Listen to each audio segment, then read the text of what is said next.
Shalom, selamat pagi. Berjumpa lagi dengan Sabda Pagi, edisi Senin 22 Mei 2023. Dan mari saudaraku, sebelum kita mulaikan aktivitas di hari ini, kita akan membaca dan merenungkan firman Tuhan. Sebelumnya mari berdoa. Bapa, dalam nama Yesus, kami bersyukur untuk hari baru yang Tuhan anugerahkan lagi bagi kami semua. Dan sebelum kami memulaikan segala aktivitas kami di sepanjang hari ini, kami rindu dibekali oleh kebenaran firman-Mu. Maka berfirmanlah Tuhan, kami sedia mendengarnya di dalam nama-Mu ya Yesus. Amin. Kita akan membaca dari bagian kitab Kisah Para Rasul pasal yang pertama, pasal 1 ayat yang ke-14, firman Tuhan berkata demikian. Mereka semua bertekun dengan sehati dalam doa bersama-sama dengan beberapa perempuan serta Maria ibu Yesus dan dengan saudara-saudara Yesus. Demikian firman Tuhan. Ya, saudaraku, hari ini tema kita bertekun sehati berdoa bersama. Saudaraku yang diberkati Tuhan, mengalami dan menghadapi ketakutan. Apa yang dilakukan murid-murid Yesus ketika mereka berkumpul di ruang atas? Mereka semua bertekun dengan sehati dalam doa bersama-sama. Menjadi satu hati adalah hal yang tidak mudah. Memang sulit, tapi bukan berarti tidak bisa. Ketika berada dalam keadaan aman, damai, dan sejahtera, sering kita tidak membutuhkan dan mempedulikan orang lain.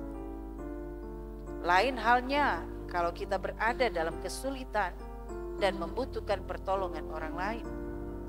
Atau ketika menghadapi masalah bersama-sama, seperti yang dialami oleh murid-murid Tuhan Yesus ketika ada kebutuhan dan kepentingan bersama. Akan tetapi murid-murid Tuhan Yesus tidak hanya sehati ketika mereka ada dalam ketakutan. Sebab ketika mereka kuat dan berani setelah menerima Roh Kudus, ternyata mereka tetap sehati, setujuan, kompak menjadi saksi Yesus Kristus yang mati, bangkit, lalu naik ke sorga sebagai jalan keselamatan bagi manusia. Keluarga Kristen yang dikasihi dan diberkati Tuhan Yesus, kita pasti bisa menjadi sehati sepikir jika tetap satu hati dan satu tujuan, melakukan kehendak Yesus Kristus dengan rajin baca firman, dengan berdoa, dengan tekun. Tekun memiliki arti rajin atau bersungguh-sungguh, rela menghabiskan banyak waktu, tenaga, dan sumber daya yang dimiliki. Ada rumah tangga Kristen yang hancur hanya karena suami istri tidak lagi sehati.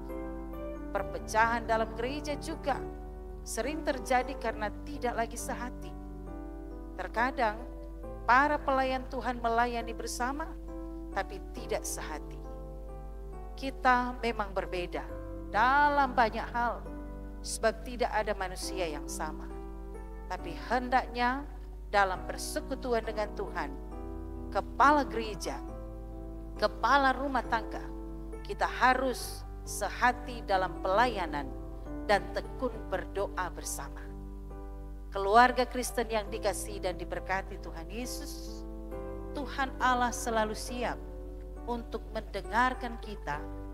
Karena itu Yesus berkata dalam Lukas 11 ayat yang ke-10, karena setiap orang yang meminta menerima, setiap orang yang mencari mendapat, setiap orang yang mengetok baginya pintu dibukakan. Janji firman ini memberi jaminan bahwa Tuhan Allah akan menjawab setiap doa sesuai waktu dan kehendaknya. Karena itu tekunlah untuk berdoa dalam segala keadaan, baik untuk diri sendiri maupun untuk orang lain. Jangan ada alasan bagi kita untuk tidak berdoa. Doa adalah berkomunikasi dengan Tuhan Allah. Karena itu peliharalah komunikasi dengannya. Niscaya kita akan dijaga, dipelihara, ditolong, dan diberkatinya. Amin. Mari berdoa.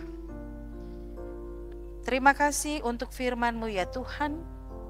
Di sini kami belajar untuk tetap tekun dan setia. Sekalipun kami harus berhadapan dengan berbagai persoalan hidup.